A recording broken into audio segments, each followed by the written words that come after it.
তাহলে আমাকে বোঝার জন্য কি করতে হবে, কম্প্রেসরটাকে বাহির থেকে মিটার দিয়ে মেপে আমার যে কাল্পনিক শক্তি আছে, মানে আমি যে প্রত্যেকটা কম্প্রেসর আমি কি চিনি, যেমন আমি একটা কথা বলি, তোমার বাড়ি কোন জায়গায়?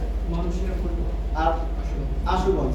তাহলে দেখো এর বাড়ি কিন্তু এই কল্পনায় দেখেনি, এর বাড়ি কিন্তু এই কল্পনায় দেখেন। আমরা যখন ইমাজিনেশন শক্তি নিয়ে কাজ করছি তখন যার যার বাড়ির ডিজাইন কিন্তু তার মাথার মধ্যে চলে আসে না?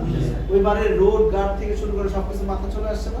কেমনে আসলো? কল্পনা করলে আমরা বুঝি না যে থার্মোস্ট্যাট সুইচ কিভাবে কাজ করে, ডিফ্রস্ট টাইমার কিভাবে কাজ করে, প্রত্যেকটা ম্যাগনেটিক কন্ডাক্টর কিভাবে কাজ করে, কন্টাক্ট রিলে কিভাবে কাজ করে, এটা আমার মাথার মধ্যে কাজ করে কি করে?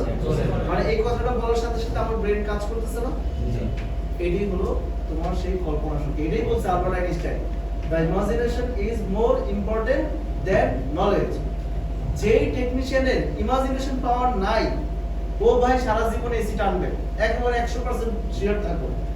ও 5 তলা থেকে 3 তলা, 3 তলা থেকে 6 তলা এইভাবে কি করবে, এসি টানবে, হেল্পারই করবে। ও কোনদিন টেকনিশিয়ান, ভালো টেকনিশিয়ান হইতে পারবে না। হওয়ার জন্য কি লাগবে? ট্যালেন্ট লাগবে, আমার সেই কাল্পনিক শক্তিটা। এখন মাথায় রাখতে হবে এই স্প্রিংটা আমি কেন ব্যবহার করলাম, এটা তো এমনি এমনি দেয় নাই, দিছে। আমাকে মাথায় রাখতে হবে এই যে ডিসচার্জ টিউবটা, ইন্টারনাল ডিসচার্জ টিউবটা, এটা তো চাইলে সোজা দিতে পারতো, এভাবে সোজা এভাবে একটা টিউব দিতে পারতো না? এটা এরকম করে এত কাহিনী কেন? এটা একটা প্রশ্ন আসে না? তোমার মাথায় যদি প্রশ্ন না আসে তাহলে তুমি কখনো শিখতে পারবে না। টেকনিশিয়ান হওয়ার জন্য তোমার কাছে আগে মানে শত শত প্রশ্ন তৈরি হবে।